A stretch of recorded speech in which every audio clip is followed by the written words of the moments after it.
Hola, muy buenos días. Soy Denise Grandas. Vengo desde Colombia, de la Universidad Jorge Tadeo Lozano, del programa de Relaciones Internacionales. Soy internacionalista de profesión y tengo una maestría en Desarrollo y Ayuda Internacional de la Universidad Complutense de Madrid. Estoy participando en la capacitación para funcionarios de CTC sobre los temas de cooperación internacional y para esta oportunidad estoy participando en el módulo de internacionalización de los gobiernos territoriales a través de la cooperación internacional. En este módulo de cooperación descentralizada tenemos un componente académico para explicarle a los participantes cómo funcionan las dinámicas de la cooperación descentralizada, en especial con un caso de estudio que es Colombia. Y de otro lado tenemos un componente de gestión para que justamente los funcionarios de CTC conozcan un poco las lecciones aprendidas de Colombia para poder implementar programas y proyectos de fortalecimiento institucional en los llamados GATT del Ecuador. Para comenzar, debemos decir que la cooperación descentralizada puede concebirse como un mecanismo de internacionalización municipal, además de concebirse o debe concebirse como un instrumento de gestión pública local en el cual pues deben fortalecerse o debe haber un gran fortalecimiento institucional desde los gobiernos territoriales para que efectivamente los procesos de cooperación sean mucho más igualitarios, recíprocos y que efectivamente contribuyan al desarrollo local. Para ello, cuando nosotros hablamos de cooperación descentralizada, estamos hablando específicamente de aquella cooperación que se realiza entre y para gobiernos territoriales a nivel mundial, que por supuesto tiene como fundamento básico la promoción del territorio, concebido no solo como un espacio físico, sino como un espacio construido socialmente, en el que confluyen tanto aspectos políticos como sociales y económicos del desarrollo. Por supuesto, y si el mismo concepto de cooperación descentralizada está ligado al concepto de territorio, por supuesto, el fin último de este tipo de cooperación o de esta modalidad de cooperación debe ser el desarrollo local. Así pues, cuando nosotros revisamos un poco cuál ha sido la práctica y cuáles han sido las dinámicas de la cooperación descentralizada a nivel mundial, lo que podemos observar es que existe un enfoque muy vertical de la cooperación frente a un enfoque que es un poco la tendencia de esta modalidad de cooperación que tiende un poco más a la horizontalidad.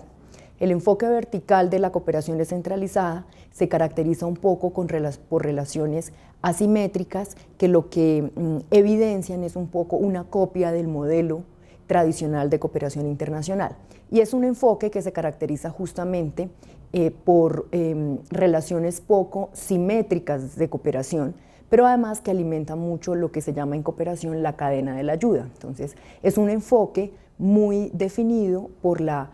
oferta de cooperación o por el mal llamado donante de cooperación hacia un receptor de cooperación. Y es un enfoque donde el receptor tiene poca participación en los procesos de cooperación descentralizada y por supuesto es un enfoque muy promocionado por las políticas de los mal llamados donantes. Sin embargo, en los últimos años o en los años recientes podemos ver un poco una tendencia hacia un enfoque mucho más horizontal de cooperación descentralizada, que por supuesto no es netamente horizontal, porque de por sí las relaciones internacionales y el sistema de cooperación internacional se caracteriza por ser asimétrico, por lo que no podemos pensar en enfoques mucho más horizontales de cooperación o netamente horizontales de cooperación. Con ello podemos ver un enfoque mucho más horizontal en el cual los gobiernos territoriales actúan de manera mucho más recíproca y actúan de manera mucho más simétrica e igualitaria frente a los procesos y que por supuesto tiende a promover la transferencia de buenas prácticas locales y con ello tiende a favorecer relaciones mucho más igualitarias en beneficio del desarrollo local. Con ello, ¿cuáles podrían ser los retos un poco para los gobiernos locales ecuatorianos? El primer aspecto que tenemos que mencionar es que desde las instancias centrales del Estado que manejan la cooperación en Ecuador, en este caso CTC, lo que el primer reto que tiene CTC es justamente buscar espacios de planificación o espacios de asistencia técnica para que estos gobiernos locales aprendan a planificar sus procesos de cooperación internacional. Pero ligado a esto, también hay que pensar que los gobiernos territoriales tienen que cambiar esa cultura de la cooperación y traspasar esos conceptos tradicionales en los cuales se cree que la cooperación es son solo recursos financieros. Hay que pensar, por supuesto, que desde los gobiernos locales, territoriales, ecuatorianos, se deben promover procesos de cooperación mucho más institucionalizados y planificados para que se traspase ese modelo tradicional y para que se piense un poco en la transferencia de buenas prácticas locales. Yo creo que ese es el principal reto de los gobiernos territoriales en el Ecuador, y es pensar un poco en procesos mucho más planificados de cooperación que además contribuyan con la gestión pública local y por supuesto que contribuyan con el desarrollo local. Muchas gracias. Quiero darles un saludo a todos y a todas y agradecerles la oportunidad de estar aquí, de haber sido la gestora del módulo de cooperación descentralizada e internacionalización de los gobiernos locales. Yo soy Anjaraz Collado, soy politóloga, estudié Ciencias Políticas y de la Administración en la Universidad Complutense de Madrid. Tengo una maestría en Cooperación Internacional Descentralizada y desde hace 7 años me desempeño en Colombia, primero con el Programa de las Naciones Unidas para el Desarrollo y actualmente me desempeño como jefa de Cooperación al Desarrollo de la Federación Colombiana de Municipios. En este caso yo he sido la gestora del módulo que ha liderado académicamente Denis Grandas sobre Cooperación Internacional Descentralizada y Gobiernos Locales. En mi caso, yo lo que venía a comentarles a los funcionarios de la SETECI y a intentar dilucidar con ellos cómo era la comparativa de los gobiernos locales en Colombia con el Ecuador. Entonces, lo que nosotros vinimos a plantear y lo que quisimos plantear en las horas de clase que hemos tenido era presentarles la situación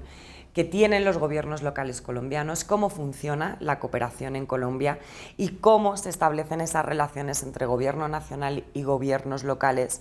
en el caso de la cooperación y cómo para los gobiernos locales la cooperación internacional es una oportunidad clara para el desarrollo humano local.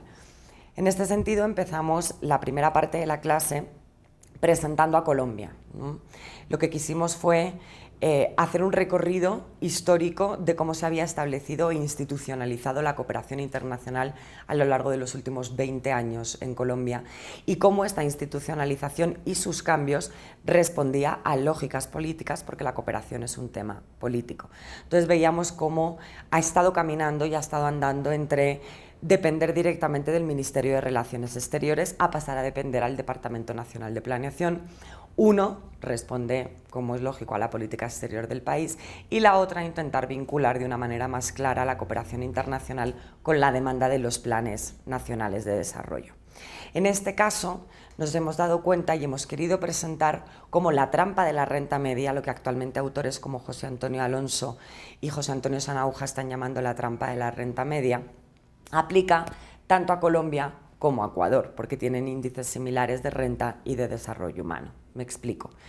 Actualmente Colombia se está presentando a formar parte de la OCDE y está presentando al país desde un plano nacional y desde una visión nacional como un país con un alto crecimiento económico, con un déficit sostenido y como un país de oportunidades y de crecimiento. Cuando nos damos cuenta que ya es un país de renta media alta dentro del CAD de la OCDE, automáticamente los flujos de cooperación bajan. En el caso de Colombia incluso supone que la Comisión Europea deje de cooperar a través de ayuda oficial al desarrollo para Colombia. Y esa es una tendencia hacia la que Ecuador también va. Cuanta más renta tienes dentro del CAD de la OCDE, menos cooperación bilateral de esos 34 países vas a recibir. Por tanto, lo que queríamos hacer era una comparativa de ver a Colombia desde ese enfoque. Entonces tenemos una Colombia que se nos presenta como un país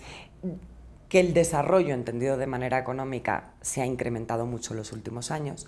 pero quisimos presentar a Colombia también en una comparativa con Ecuador desde un enfoque de desarrollo humano y nos damos cuenta que ya su situación de desarrollo tiene unos desafíos muy grandes que además se ven muy claros desde los gobiernos locales. Son desafíos como que contamos con un 34% de población en pobreza y de ese 34 un 10,7% vive en la indigencia, lo que nos da alrededor de una media, según datos de la CEPAL, de 15 millones de pobres. Después quisimos presentar también tanto a Colombia como a Ecuador desde un enfoque puramente latinoamericano, que es el enfoque de brechas estructurales de la CEPAL. Este es un enfoque que nace en 2012 y es una recomendación que hace la CEPAL hacia los cooperantes para que trabajen una serie de brechas con los países de renta media, que actualmente son 26 países de América Latina. En este caso vimos cómo la brecha de la desigualdad, la infraestructura, el género y la educación superior son las brechas claves y los cuellos de botella del desarrollo en Colombia. E invitamos a los estudiantes a definir y a intentar identificar cuáles eran las brechas estructurales que tiene Ecuador para que puedan redireccionar la temática de la cooperación. Después lo que hemos querido hacer es presentar a los gobiernos locales. En Colombia hay 1.101 municipios que se dividen de 1 a 6ª categoría según el nivel de población. 6ª categoría son menos de 10.000 habitantes y el 94% de los municipios en Colombia es menor, es de 6ª categoría, es decir, tiene menos de 10.000 habitantes. Entonces nos preguntábamos cómo estructuras con menos de 10.000 habitantes pueden acceder a la cooperación y pueden diseñar herramientas de cooperación. Y pueden, sí, tienen muchas oportunidades desde asociarse, desde trabajar mancomunadamente con los departamentos y trabajar mancomunadamente con el gobierno nacional. Lo que vimos también y quisimos presentar a los estudiantes fue los niveles de descentralización que tiene Colombia, política, administrativa y fiscal, y fundamentalmente cuál es la capacidad de recaudo que los gobiernos locales colombianos tienen. Entonces vimos que los limitantes de esa capacidad de recaudo, porque son muy pocos, consiguen que la cooperación internacional se convierta en una oportunidad y en un socio clave para cumplir con sus planes de desarrollo departamental y municipal. Y veíamos cómo en Ecuador la lógica podría ser similar, es decir, la cooperación puede ser un socio que acompaña a los gobiernos locales desde su demanda, desde su cosmovisión del desarrollo y desde lo que la gente quiere, en un socio clave para cumplir con esos planes de desarrollo municipal. En ese sentido, empezamos ya a dilucidar cómo la cooperación puede acompañar a los gobiernos locales y sobre todo cuáles son las herramientas que nosotras proponemos para que se acompañe a esos gobiernos locales, que pasa por la cooperación descentralizada y la cooperación sur-sur descentralizada. Creemos que este espacio de desarrollo y esta herramienta, que es la sur-sur descentralizada, es un elemento clave de los próximos años en la cooperación en América Latina. Pensamos que América Latina tiene una oportunidad de desarrollo entre pares y que gobiernos locales colombianos o gobiernos locales de América Latina pueden cooperar con otros gobiernos locales en cuanto a procesos, procedimientos, buenas prácticas, y que realmente pensamos que es una cooperación mucho más horizontal, mucho más entre iguales, y que consideramos que va a ser el elemento de desarrollo clave en la cooperación en los próximos años.